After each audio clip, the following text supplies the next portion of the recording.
요즘 시청자분들이 그러실 거예요. 이 사람 대선 때마다 막 진짜 단골로 보이던데 왜 요즘 뜸하지? 바로 그 사람 과거 발언 좀 들어보시고 이어가 보도록 하겠습니다. 이병철 회장님을 만나서 그분의 아들로 지내게 되었습니다. 그러다 보니 이병철 회장님 소개로 박정희 대통령을 만나 비밀 보좌역이 되어 박 대통령에게 우리나라를 살 수 있는 여러 아이디어를 제공했습니다. 제가 박정희 대통령이 저에게 준 50년 된 혁대입니다. 이걸 내가 지금도 차고 있습니다. 굉장히 오래됐죠? 이거 박 대통령이 준 지봉입니다. 새 지봉이 나오고 나서 이걸 저한테 줬죠? 이거 백금입니다. 왜 이걸 줬겠습니까? 대한민국을 바꿀 만한 능력이 있다는 거죠.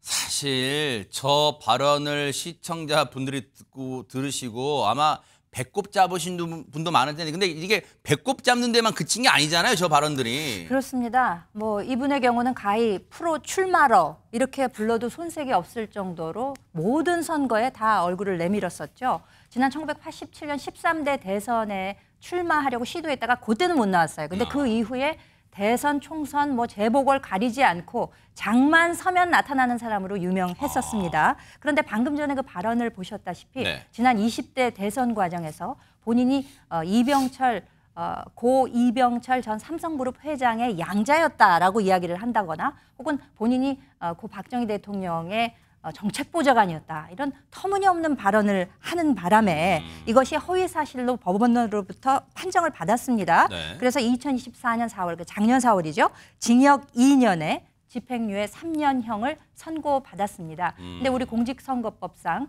이 허위사실 공표에 의해서 이렇게 실형을 선고받게 되면 이후 10년간 출마를 할 수 없게 됩니다. 그러니까 이 허경영 씨의 경우는 2034년 4월까지 출마를 할 수 없게 됩니다. 그런데 여기서 특이한 사항은요. 이 피선거권이 박탈된 것이 이번이 처음이 아니라는 것에 있습니다. 지난 2007년 대선 당시에 대통령이 본인이 되게 되면은 한나라당 박근혜 전 대표와 결혼을 하기로 약속을 했다. 이런 이야기를 하기도 했었고요. 그리고 조지 부시 전 미 대통령 당선 만찬에 본인이 한국 대표로 참석한 적이 있다. 이런 이야기를 한 적도 있었기 때문에 당시에도 허위사실 유포로 기소가 돼서 1년 6개월형 징역형을 선고받고 실제 실형을 산 적도 있습니다. 그래서 그 이후로도 10년 동안 선거에 못 나오다가 2020년에 선거에 나왔었는데 또다시 저런 같은 잘못을 저지르는 바람에 앞으로 10년간 또 피선거권이 박탈되게 됩니다.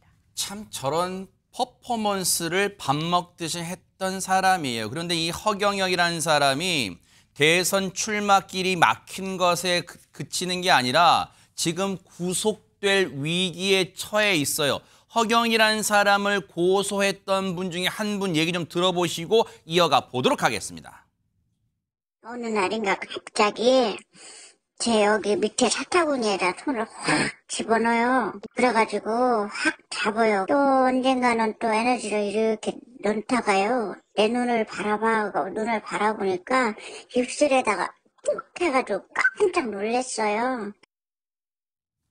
이건 결코 앞서 허경영이라는 사람이 투구, 전투복, 투구, 갑옷 입고 이 모조 칼을 휘두르고 그런 퍼포먼스 웃을 상황이 아니에요. 이거 지금 꽤나 심각한 범죄 상황이잖아요. 박주희 변호사님. 네, 맞습니다. 지금 허경영 대표가 지금 받고 있는 혐의는 총 4개입니다. 이 사기, 준강제추행, 그리고 횡령, 정치자금법 위반 이렇게 4가지인데요.